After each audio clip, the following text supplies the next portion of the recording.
Hi guys! Welcome back to my channel. For today's video, tayo ay maghahanda na naman ng baon ng alaga natin guys. So itong trabaho natin tuwing umaga pag may pasok, maghahanda, magluluto ng mga baon at almusal nila. So itong lulutuin natin ngayon ay isa siyang katsu curry. Ang tawag nila dito guys. Isa siyang Japanese curry.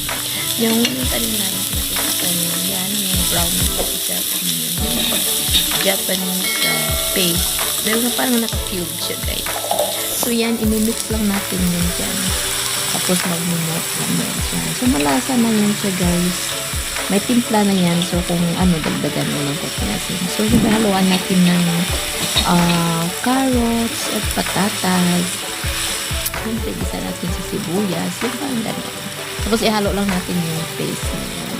Yan guys, yan. Nahalo na natin yan. So, palambutin lang natin yan guys, yung ating patatas. Yan. So, pakuluan lang natin hanggang sa matunaw. Matunaw yung cubes na yun. At saka, hanggang kunting thick. At saka, siyempre, para lumambot na rin yung patatas at saka carrots. Yun lang siya guys. So, nagluto rin ako ng separate na, na chicken. Kasi pwede rin dyan, halimbawa, ang chicken, ihiwain ng mga maliliit, chicken legs or chicken breast, o depende kung anong klaseng meat. Pwede rin siya sa pork. Yan. So, yan guys, dinagdagan ko siya ng konting tubig para, kasi pagpakuluan natin ito mamaya, mag-less siya ng tubig.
So, dito guys, meron tayong marinated chicken legs. Yan, na-debone ko yan siya guys. So, hinaluan natin siya ng, na-marinate ko na yan. Hinaluan natin siya ng itlog para maging, pag ina-prito natin, maging crispy siya. So, ito naman, meron akong flour at saka breadcrumb. Binaghalo ko na yan siya guys. So, dyan ko na lang ipagulungin, no? I-dip natin dyan sa ating flour yan para maging crispy yan siya guys. Yan.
So, ito na guys, yung ating chicken legs. Yan, nilagay na natin sa mainit na mantika. Huwag masyadong sobrang init guys, kasi madali masusunog. Kailangan nasa medium heat lang siya muna bago natin ilagay. Yan. So, hintayin natin na mag-brown bago baliktarin. Yan siya, maging crispy na yan siya guys. Para na yan siyang Jollibee or McDonald's chicken. Yeah.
So, ito na guys, na-ready na natin yung baon nila guys. Yan. Tapos, yung sauce, linagay ko sa Tupperware sa kanya-kanyang, para sila na lang yan ang lalagay dyan sa rice nila. Yan. So, thank you so much guys sa inyong support. If you like this video, please don't forget to like and subscribe to my channel. And I'll see you on my next vlog. Bye! God bless everyone!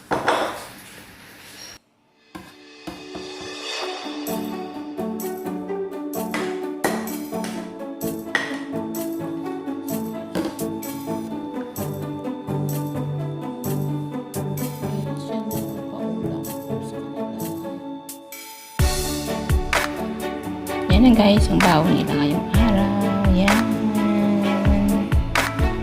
Yung isa, ito yung kanyang sauce.